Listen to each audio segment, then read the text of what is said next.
সকলকে নমস্কার। আপনারা দেখছেন সীমানন্দী ফ্লাওয়ার লাভার্স চ্যানেলের আরও একটি নতুন ভিডিওতে আপনাদেরকে ওয়েলকাম। সঙ্গে থাকুন। আমি আপনাদের সঙ্গে একটা চ্যালেঞ্জ নিয়ে এসেছি। 15 দিনে 15টা সেরা ফুলের সন্ধান আপনাদেরকে দেব। তার মধ্যে এটি হলো দ্বিতীয় নম্বর ফুলটির নাম রঙ্গন।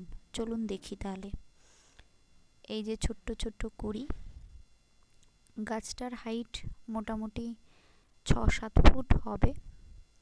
এটা গুল্ম জাতীয়, আর এটা দক্ষিণ আফ্রিকা, শ্রীলঙ্কা, বাংলাদেশ এদের আদি বাসস্থান। তো পরবর্তীতে আমাদের ইন্ডিয়াতেও এটা আসে।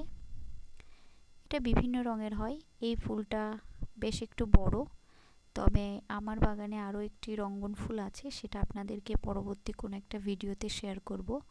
তবে সেটার পাপড়িগুলো একটু ছোট পিঙ্ক, আর এটা একদম রেড আপনারা দেখতে পাচ্ছেন। তো আপনারা এই ফুলগুলো আপনাদের ওখানে কী নামে পরিচিত কমেন্ট করবেন। আমাদের এখানে রঙ্গন নামেই পরিচিত, রঙ্গন বলি। বর্ষাকালে সাধারণত বেশি হয়, আর বর্ষার সময় এটা বেশি ফোটে, গরমের সময়ও ফোটে। সারা বছর মোটামুটি টুকটাক ফুল দিতে থাকে।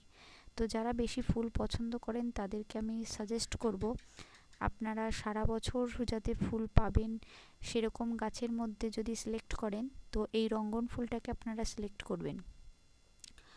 রঙ্গন ফুল গাছের মাটির মেজারমেন্টটা ঠিক রাখবেন। দোআঁশ মাটি, জৈব সার এগুলো দেবেন। গাছের গোড়াটা সবসময় পরিষ্কার পরিচ্ছন্ন রাখবেন। নিয়মিত পরিচর্যা করবেন এবং গাছগুলো মাঝে মাঝে ডালগুলো একটু ছেঁটে রাখবেন, তাহলে এটা একদম ভালো গ্রো করবে এবং ফুলটা বেশি পাবেন। তো সেদিক থেকে নজর আমাদেরকে রাখতে হবে। আপনাদেরকে পুরোটা আমার ভিডিওতে আমার এই ছোট্ট গাছটিকে আপনাদেরকে দেখিয়ে কভার করার চেষ্টা করলাম।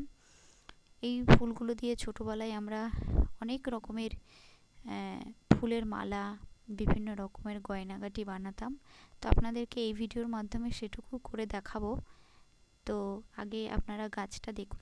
যাদের এই রঙ্গন ফুলের কালেকশানটি বাড়িতে নেই তারা অবশ্যই লাগাবেন, এবং এর কিছু ভেষজ গুণ আছে। ক্ষতস্থানে এর পাতা লাগালে খুব উপকারী। এছাড়াও পেটে ব্যথার সমস্যা, এবং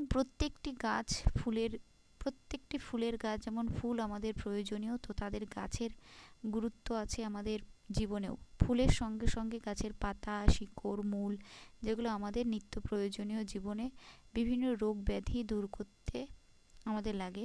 তো আমি ওই প্রথম দিকের ভিডিও একটু করে রেখেছিলাম একটু আগে। তো এই ভিডিওতে এই যে দেখছেন, এটা একটু পরে এই ক্লিপটা নেওয়া। তো দেখুন থোকা থোকা ফুল হয়ে রয়েছে, এটা থোকা থোকাই ফুল ধরে। তো আপনাদের এই ফুলটা যদি ভালো লেগে থাকে তাহলে অবশ্যই একটু জানাবেন, ঠিক আছে? ছোটোবেলাতে এভাবে ফুল দিয়ে নানান রকমের মালা, কানের, হাতের বানাতাম। তো আজকে একটু করে দেখালাম। আপনাদের কেমন লাগলো অবশ্যই কমেন্ট করবেন, পাশে থাকবেন। ধন্যবাদ। সকলে সুস্থ থাকবেন, অবশ্যই সাবস্ক্রাইব করে পাশে থাকবেন।